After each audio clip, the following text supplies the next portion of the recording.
A paz do Senhor Jesus Cristo seja contigo. Amados, quero trazer aqui uma palavra para você, membro do corpo de Cristo. Não quero aqui criticar ninguém, mas quero falar um pouco da Igreja do Senhor Jesus Cristo, espalhado em toda a face da terra. Aqui em 1 Timóteo, capítulo 3 e o versículo 12, eu vou trazer um tema para você, que o tema é: tem levado você a sério a tua tarefa? Tem levado você a sério o teu chamado? Tem você desempenhado o teu chamado? Veja aqui que é que o apóstolo Paulo escreve a tua primeira carta a Timóteo, capítulo 3, versículo 12. 1 Timóteo, capítulo 3, versículo 12, ele diz o seguinte, 3:12, tá? Ele diz o seguinte: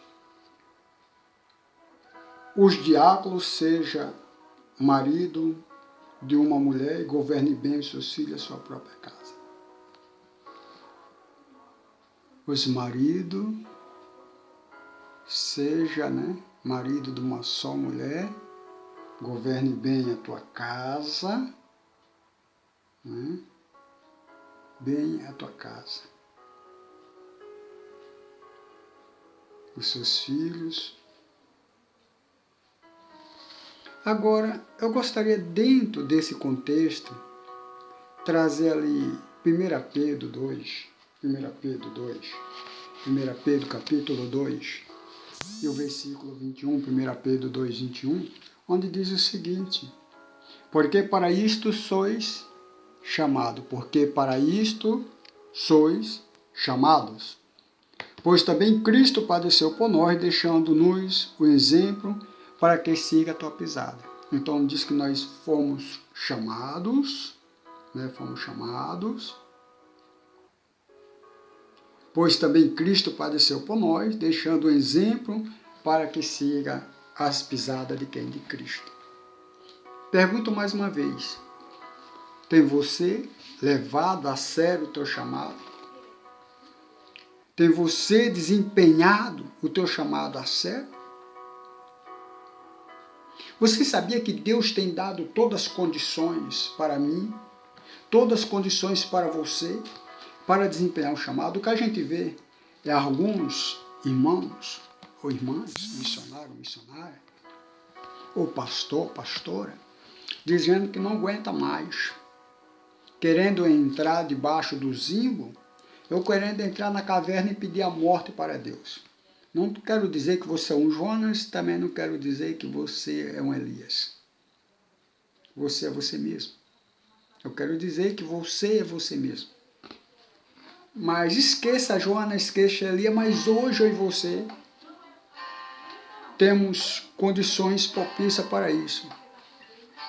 Aqui em 2 Pedro, 1:3, 2 Pedro 1:3 diz: visto como o seu divino poder nos deu tudo que diz respeito à vida e à piedade, pelo conhecimento daquele que nos chamou por sua glória e virtude. Então aqui, 2 Pedro, capítulo 1, versículo 3 diz: visto como o seu divino poder nos deu tudo que diz respeito à vida e à piedade, pelo conhecimento daquele que nos chamou por sua glória e virtude. Você não devia se comparar a Elias ou a Jonas, porque aqui diz que Deus, referente a respeito nessa vida, Deus nos deu piedade, conhecimento, daquele que nos chamou para a sua glória, virtude, o poder. O Senhor tem me dado do teu Espírito, o Senhor tem te dado a unção do Santo,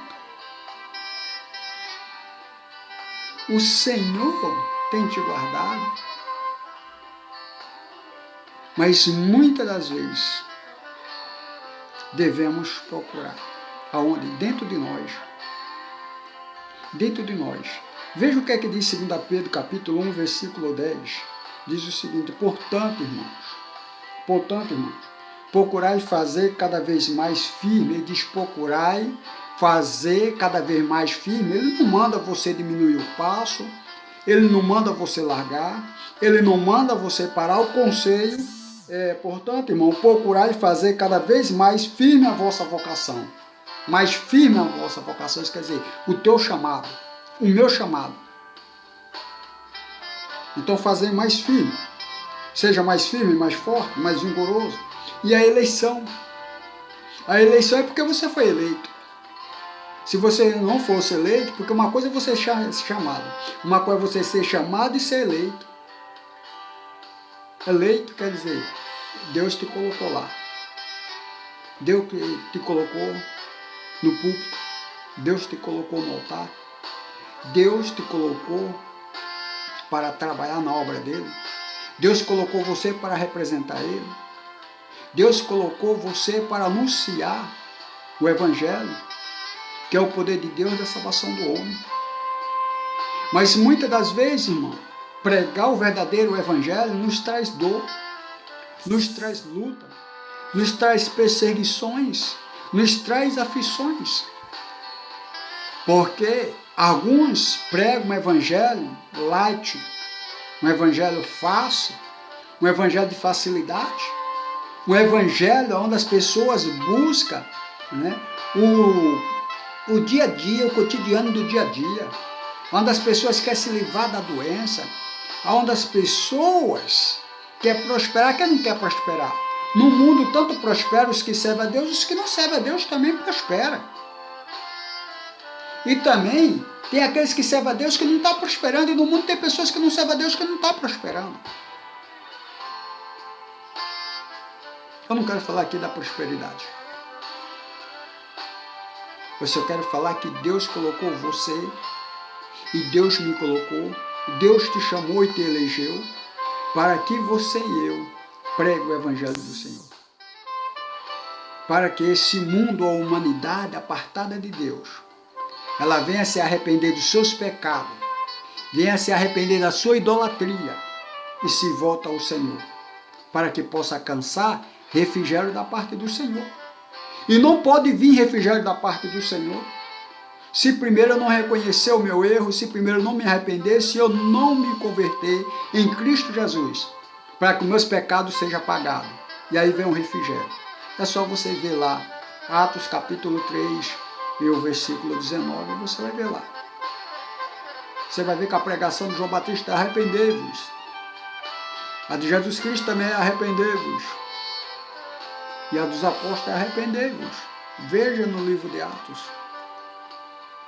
Mas hoje a gente manda as pessoas, se você está passando por dificuldade, né? Se você tem uma maldição em andamento, se você está com as portas fechadas, vem para cá que a porta vai ser aberta. Vem para cá que você vai prosperar, que você não prospera. Vem para cá que vai quebrar, às vezes, pessoas, amados, que tem Cristo, diz que levantou a mão, se converteu, se arrependeu dos seus pecados, recebeu o Senhor Jesus Cristo, e ainda está com a maldição ainda, o mal ainda está andando nele. Ele ainda está preso na maldição. E aí, irmão, dá uma contradição danada. É uma grande contradição isso. Porque quando você vai lá, eu quero ficar aqui, mas eu quero te dizer o seguinte, quando a gente vai lá para João 8, só para você ver o negócio, quando a gente vai lá para João 8, João 8:32, é um versículo que você conhece, João 8:32, o Senhor Jesus Cristo diz, conhecerei a verdade e a verdade vos libertará. Conhecereis a verdade e a verdade vos libertará. Cristo é a verdade, ele disse lá para Pilato que ele é a verdade, ele veio para dar testemunho da verdade, quando Pilato perguntou o que era a verdade. A palavra de Deus, ela é essa verdade. Então, quando você conhece a palavra de Deus, que ela entra em você, ela tem o poder de transformar, tem o poder de mudar, então você é livre, irmão. Jesus Cristo disse que conhecerei a verdade é livre. Então, se você conhecer a palavra de Deus, você se liberta. Se você conhecer Jesus, Jesus te liberta. E quando você vai para o versículo 36, o Senhor Jesus Cristo diz, se, pois, o Filho vos libertar, verdadeiramente serei livre. Pois se o Filho verdadeiramente libertar, serei livre. E aí fica colocando um jugo nas costas dos irmãos. Que evangelho é esse? Será que é evangelho para atrair? Eu estou procurando um meio para atrair as pessoas para encher a igreja? Será que o evangelho hoje é mercadológico? E as almas? Está indo para onde? As almas está indo para onde? Está indo para o seio de Abraão? Ou está indo lá para o Tártaro ou para o inferno? Está indo para onde? Quando Jesus vier, que a trombeta tocar, será que essas almas vão ser ressuscitadas na primeira ressurreição? Ou será que essas almas vão ser ressuscitadas na segunda ressurreição?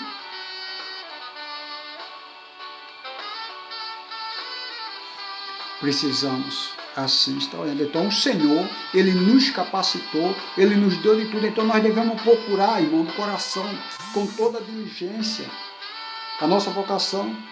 Porque fazendo isto, nunca jamais tropeçarei. Aqui diz, porque fazendo isso, leia direitinho aí, 2 Pedro capítulo 1, versículo 10. Portanto, irmão, procurai fazer cada vez mais firme a vossa vocação e eleição, porque fazendo isso nunca jamais tropeçará. Então tem alguns irmãos tropeçando, tem alguns que se diz representar a Deus aqui na terra, que está tropeçando, irmão.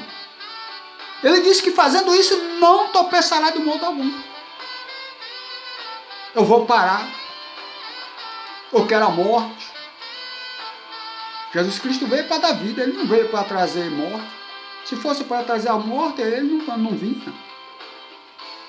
João 3,16 diz que Deus amou tanto a humanidade que deu o teu Filho unigênito, ou teu único Filho, para que ninguém pereça, mas que tenha vida eterna. Então a vida eterna com Cristo, porque as pessoas não pregam duas vidas eternas, viu? Fique sabendo, há duas vidas eternas. Uma vida eterna com Cristo, perto de Deus, e uma vida eterna apartada de Jesus Cristo e longe de Deus. Qual é a vida que você está apresentando para esse rebanho que Cristo colocou nas tuas mãos? Sabendo que essas coisas estão sendo, irmão, guardadas para o dia do juízo de Deus. Que tipo de pessoa é eu? Que tipo de pessoa é você? Que tipo de rebanho você está gerando? Que tipo de filho espiritual você está gerando? Que tipo de filho espiritual eu estou gerando, irmão? Que tipo de pessoa é você? 2 Pedro capítulo 3, o versículo 7 diz, mas o céu e a terra que agora existem, pela mesma palavra se reserva como tesouro e se guarda para o fogo, até o dia do juízo e da perdição dos homens ímpios. Até o dia do juízo e da perdição dos homens ímpios. Porque as pessoas acham que ímpio só está no mundo. Tem muitos dizendo ser filho de Deus, andando com impiedade e com justiça. Se não mudar, vai para a perdição. Porque aqui fala a perdição dos homens ímpios. É aquele que pratica iniquidade, impiedade, injustiça. Que tipo de pessoas devemos ser, então? Agora veja no mesmo capítulo de 2 Pedro, capítulo 3, versículo 11, o versículo 12, o que é que diz? Então você vai saber que tipo de pessoa você devemos ser. Diz, havendo, pois, de parecer todas essas coisas, que pessoa vos convém ser em ato santo? Em ato santo, porque aqui diz santo trato e piedade. Aguardando e apressando-vos para a vinda do dia de Deus, em que o céu em fogo se desfarão e os elementos ardendo se fundirão. Deus vai trazer seu julgamento. O dia do juízo virá. E esse dia vem se aproximando. E as pessoas, através da pregação do verdadeiro evangelho, elas têm que tomar uma posição para poder escapar deste dia. Temos que nós acautelar, irmão. Eu tenho que me acautelar, você tem que se acautelar. Acautela, irmão. para que não caiamos no mesmo erro. Devemos acautelar, ter cuidado, vigiar, para que eu e você não caiamos no mesmo erro. Veja o conselho aí, nessa carta de 2 Pedro, segunda epístola, 2 de Pedro, capítulo 3, versículo 17, 3:17, que diz: vós, portanto, amado, sabendo isto de antemão, amado, guardai-vos de que, pelo engano dos homens abomináveis, sejais juntamente arrebatados e não descaiais da vossa firmeza. Há muitos caindo, irmão. Então ele diz para nós guardar desse engano desses homens abomináveis. Há um evangelho frajuto, há um evangelho mentiroso, um evangelho falso, enganoso, as pessoas pregando. E quando você vai pregar a verdade, as portas fecham, eles fecham a porta para você. Se diz ser representante de Deus, diz representar a Deus, eles deviam abrir a porta. Eles deviam ser pela verdade. Mas quando vai contra os ensinamentos deles, contra as campanhas mentirosas e antibíblicas, eles fecham. Eles não querem reconhecer. Assim como fariseus, saduceus, os líderes religiosos naquela época, não reconhecia Jesus. Não gostava do ensino de Jesus. E aquelas pessoas diziam representar Deus e ter Deus. Chegou até uma hora que Jesus disse que eles não tinham e não representavam Deus. Devemos cada dia, eu e você, devemos cada dia buscar o nosso crescimento em Cristo Jesus. Vejamos, 2 Pedro 3, o versículo 18, somente a parte A diz: antes crescer na graça e no conhecimento do nosso Senhor Salvador Jesus Cristo. Devemos crescer na graça e no conhecimento do nosso Salvador Jesus Cristo. Crescemos nessa graça e nesse conhecimento do nosso Salvador, que é Jesus Cristo. Devemos nós apartar de tudo, irmão, de tudo aquilo que não condiz, devemos se apartar. Conforme diz 1 Pedro capítulo 3 e o versículo 11. 1 Pedro 3:11. Quando a gente vem para 1 Pedro 3:11, diz o seguinte, veja aí, diz: aparte-se do mal e faça o bem e busca a paz de si. Aparte do mal, faça-se o bem e busca a paz e siga a paz. Mas não é isso que alguns líderes fazem. Não é isso que alguns que se diz pastor representante de Cristo fazem. Essa é a tarefa, irmão, para a qual Deus me chamou e Deus te chamou. A qual Deus mudou a tua história e mudou a minha história. O último texto de hoje, 1 Pedro 2:9. 1 Pedro 2:9. Mas vós sois geração eleita, sacerdócio real, nação santa, povo adquirido, para que anunciei a virtude. Para que anunciei a virtude daquele que vos chamou das trevas para a sua maravilhosa luz. Anunciar o poder de Jesus Cristo, anunciar o reino de Deus, anunciar a salvação, anunciar o dia do juízo, anunciar o arrebatamento da igreja, anunciar a santificação da igreja. O que a gente vê é uma igreja prostituta.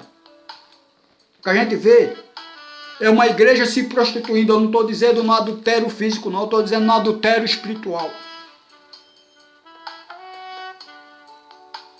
Uma igreja que nem Babilônia. Uma igreja que não representa Cristo. Está mais para a meretriz. Não para Cristo. Não para a noiva do Cordeiro. Porque a noiva do Cordeiro ela é sem mancha, sem mácula. Ela é santa, imaculada.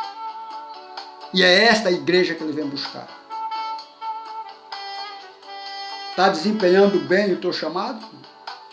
Ei, pastor, está desempenhando bem o teu chamado? Apóstolo, bispo, evangelista, missionário, diácono, obreiro, auxiliar. Ei, você que é membro, intercessor, intercessora. Está buscando a santificação, está desempenhando o teu chamado, está desempenhando a tarefa, está cumprindo cabalmente. Que o Espírito Santo de Deus venha falar em teu coração mais. Que o Espírito Santo de Deus venha revelar a ti. Deus amado, Pai querido, em nome do Senhor Jesus Cristo, meu Deus. Este irmão, esta irmã, este missionário, essa missionária, esse pastor, esse bispo, o apóstolo, meu Deus, que talvez está sendo perseguido por pregar a verdade, meu Deus, por anunciar um evangelho, por pregar a salvação, por anunciar e delatar o pecado, meu Deus, por pregar a santidade, por pregar a justiça divina, por pregar o arrebatamento da igreja, meu Deus, e muitas vezes por não levar uma pregação de acordo que as pessoas querem ouvir. As portas têm se fechado, tem sido massacrado, perseguido. Mas a tua palavra diz, meu Deus, que as portas do inferno se levantarão contra a tua igreja, mas não permanecerá em pé, ela cai por terra. Que toda ação no mundo espiritual seja neutralizada, seja lançado por terra no nome do Senhor Jesus Cristo. Meu Deus, que toda ação do inimigo seja paralisada, toda força oculta do inferno seja quebrada agora. Meu Deus, livra a tua igreja do mau obreiro, do mau ministro. Livra as tuas igrejas dos ministros do maligno, Senhor. Meu Deus, que toda perseguição, meu Deus, toda artivez seja lançada por terra. Que haja cura, que haja libertação, restauração, meu Deus, na vida dos teus servos, na vida das tuas servas, na vida daqueles, meu Deus, que levam uma vida separada, que levam uma vida santa, meu Deus. Aqueles que têm compromisso com o Senhor, compromisso com a tua verdade, compromisso com o teu reino. Aqueles que não têm se vendido, meu Deus, aqueles que não têm, meu Deus, comido na mesa de Jezabel. Aqueles que não têm trazido o mundo para dentro da igreja. Aqueles que não têm usado, meu Deus, de muleta. Aqueles que não têm prevaricado contra a tua palavra. Senhor, derrama a tua graça. Derrama o teu poder e restaura, meu Deus. Trazendo vida na família, na finança, na vida espiritual, na vida profissional, meu Deus, na vida sentimental. Meu Deus, que toda opressão do mal seja neutralizada. Que todo o mal, Senhor, seja paralisado no poder que há no nome do Senhor Jesus Cristo. Porque nesse nome há poder, meu Deus. Derrama sobre eles a tua graça, o avivamento. Meu Deus, derrama sobre eles, sobre ela, meu Deus, a unção, aquele óleo que desce sobre a cabeça, a barba de Arão, que restaura por dentro, restaura por fora, trazendo assim ânimo, trazendo graça e força para continuar a jornada, para continuar esse caminho, meu Deus, até no dia que o Senhor chamar, ou até o dia que o Senhor vier julgar essa terra. Meu Deus, te agradeço, em nome do Pai, do Filho e do Espírito Santo. Amém, Jesus. Amém, Jesus. Eu deixo a paz do Senhor Jesus Cristo e que o Senhor Jesus possa estar guiando e possa estar derramando sobre ti copiosas bênçãos. Não desmoreça, não desfaleçai em oração, mas orai sem cessar, avançar, porque nós não somos daqueles que retrocedemos. E a palavra do Senhor diz que aquele que retrocede, o Senhor não se agrada nele. Então avança, avançai. Se encontramos, talvez um dia na glória, em nome do Senhor Jesus Cristo. Fica na paz do Senhor.